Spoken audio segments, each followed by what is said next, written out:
You, John Fitzgerald Kennedy, do solemnly swear. I, John Fitzgerald Kennedy, do solemnly swear.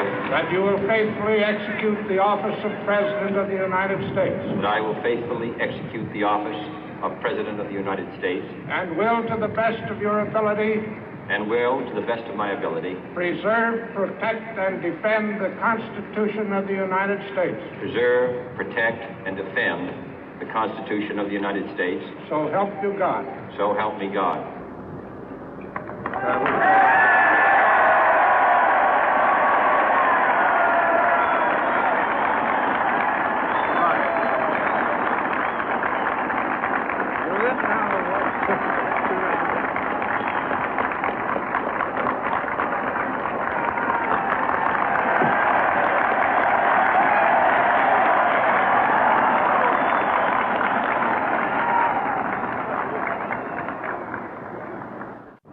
Vice President Johnson, Mr. Speaker, Mr. Chief Justice, President Eisenhower, Vice President Nixon, President Truman, Reverend clergy, fellow citizens.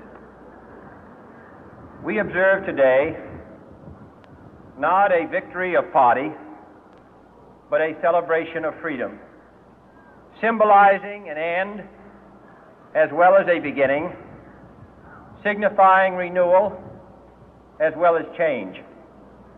For I have sworn before you and Almighty God the same solemn oath our forebears prescribed nearly a century and 3/4 ago. The world is very different now, for man holds in his mortal hands the power to abolish all forms of human poverty and all forms of human life. And yet the same revolutionary beliefs for which our forebears fought are still at issue around the globe. The belief that the rights of man come not from the generosity of the state, but from the hand of God. We dare not forget today that we are the heirs of that first revolution.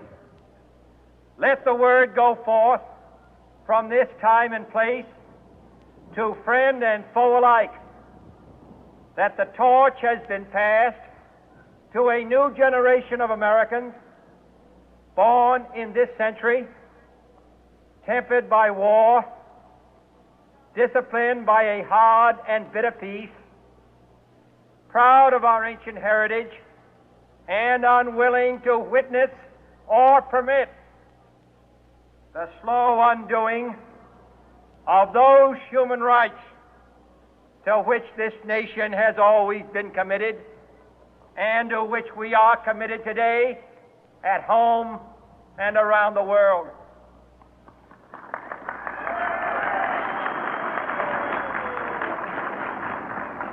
Let every nation know, whether it wishes us well or ill, that we shall pay any price, bear any burden, meet any hardship, support any friend, oppose any foe to assure the survival and the success of liberty.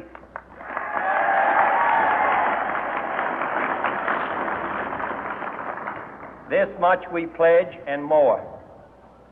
To those old allies whose cultural and spiritual origins we share, we pledge the loyalty of faithful friends. United, there is little we cannot do in a host of cooperative ventures. Divided, there is little we can do, for we dare not meet a powerful challenge at odds and split asunder. To those new states whom we welcome to the ranks of the free, we pledge our word that one form of colonial control shall not have passed away merely to be replaced by a far more iron tyranny. We shall not always expect to find them supporting our view, but we shall always hope to find them strongly supporting their own freedom, and to remember that in the past, those who foolishly sought power by riding the back of the tiger ended up inside.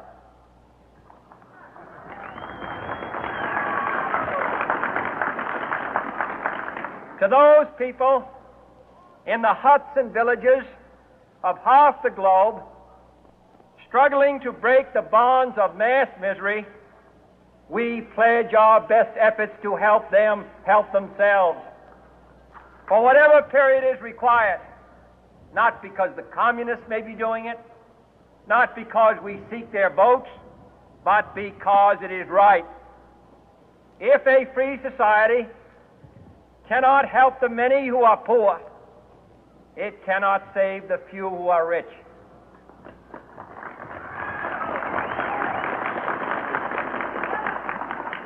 To our sister republics south of our border, we offer a special pledge to convert our good words into good deeds, in a new alliance for progress, to assist free men and free governments in casting off the chains of poverty.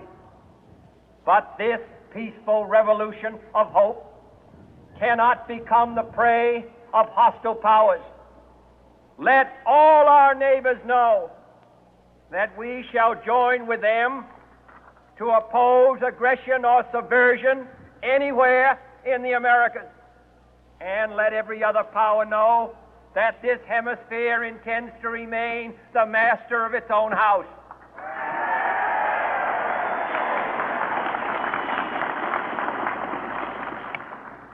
To that world assembly of sovereign states, the United Nations, our last best hope, in an age where the instruments of war have far outpaced the instruments of peace, we renew our pledge of support to prevent it from becoming merely a forum for invective, to strengthen its shield of the new and the weak, and to enlarge the area in which its writ may run. Finally, to those nations who would make themselves our adversary, we offer not a pledge, but a request that both sides begin anew the quest for peace. Before the dark powers of destruction, unleashed by science, engulf all humanity in planned or accidental self-destruction, we dare not tempt them with weakness, for only when our arms are sufficient beyond doubt can we be certain beyond doubt that they will never be employed. But neither can two great and powerful groups of nations take comfort from our present course, both sides overburdened by the cost of modern weapons, both rightly alarmed by the steady spread of the deadly atom, yet both racing to alter that uncertain balance of terror that stays the hand of mankind's final war. So let us begin anew, remembering on both sides that civility is not a sign of weakness, and sincerity is always subject to proof. Let us never negotiate out of fear, but let us never fear to negotiate.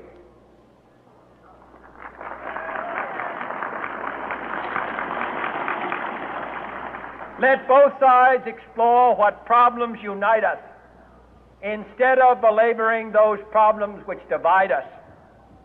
Let both sides, for the first time, formulate serious and precise proposals for the inspection and control of arms, and bring the absolute power to destroy other nations under the absolute control of all nations.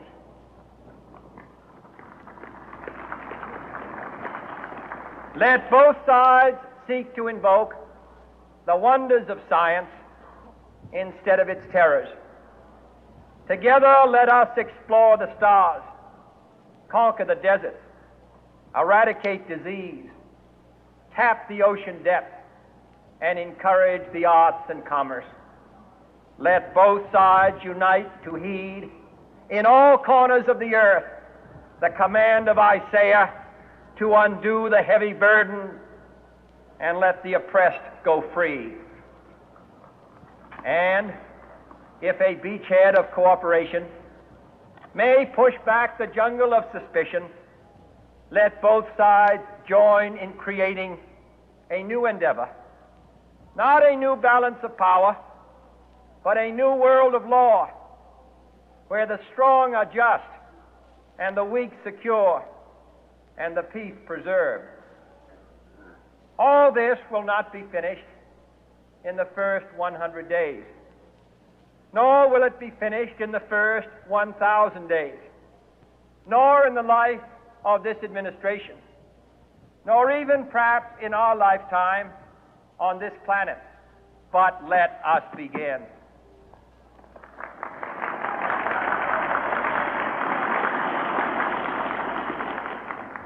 In your hands, my fellow citizens, more than mine, will rest the final success or failure of our course. Since this country was founded, each generation of Americans has been summoned to give testimony to its national loyalty. The graves of young Americans who answered the call to service surround the globe.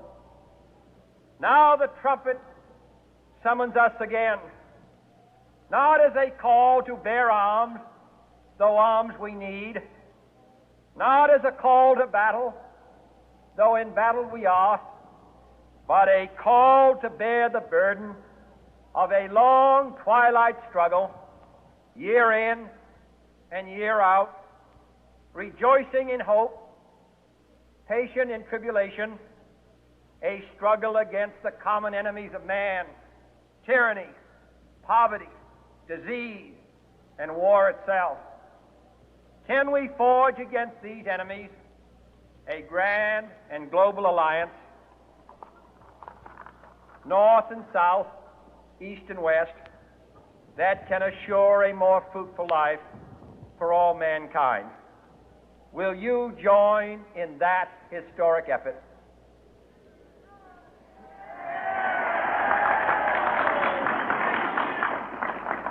In the long history of the world, only a few generations have been